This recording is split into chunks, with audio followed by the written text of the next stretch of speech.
খুব সহজে বুঝে যাবেন, একেবারে সেল চালাইয়া বুঝে যাবেন। আমার পক্ষে সবসময় সবকিছুর ব্যাখ্যা টাইম মতো হাজির করা সম্ভব হয় না, বুঝতেই পারেন, নানা কাজ আছে। কিন্তু এখন আমার মনে হইতেছে যে এই ইস্যুটা নিয়ে আমার আরো আগে কথা বলা উচিত ছিল। এইটা ছিল উত্তরপ্রদেশের মুখ্যমন্ত্রী হওয়ার পরে তার প্রথম বিদেশ সফর। সেখানে যা বলছে যে the people of two countries were united in mind and spirit by common approach to religion. দুই দেশের জনগণের মন এবং আত্মা ধর্মের প্রতি দৃষ্টিভঙ্গিতে একাত্ম। কি দৃষ্টিভঙ্গি সেটা? দৃষ্টিভঙ্গিটা হইতেছে মুসলমান খেদাও, মুসলমান ঘৃণা, এটাই তাদের ধর্মের প্রতি দৃষ্টিভঙ্গি।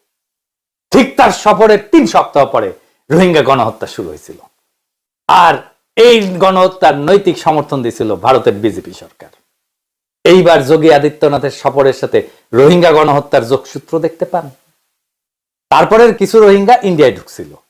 ভারত ঘোষণা করেছিল যে তারা আশ্রয় নেওয়া সকল মুসলমান রোহিঙ্গাদের তাড়াই দেবে। তাড়াই দেওয়ার কারণ হিসেবে ভারত বলছে যে এরা নাকি ভারতের বিরুদ্ধে ইসলামিক সন্ত্রাসবাদে জড়িয়ে যেতে পারে, তাই তারা ভারত রাষ্ট্রের প্রতি হুমকি তৈরি করতে পারে।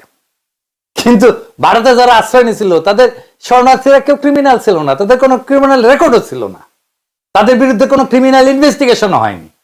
বরং তারা মায়ানমারের রাষ্ট্রীয় সন্ত্রাসের ভিকটিম হইয়া নিজের দেশ থেকে প্রাণটা নিয়ে পালায় গেছিল। এই কালাদান প্রকল্প কোনো উন্নয়ন না, এটা ছিল একটা কাঠামো করা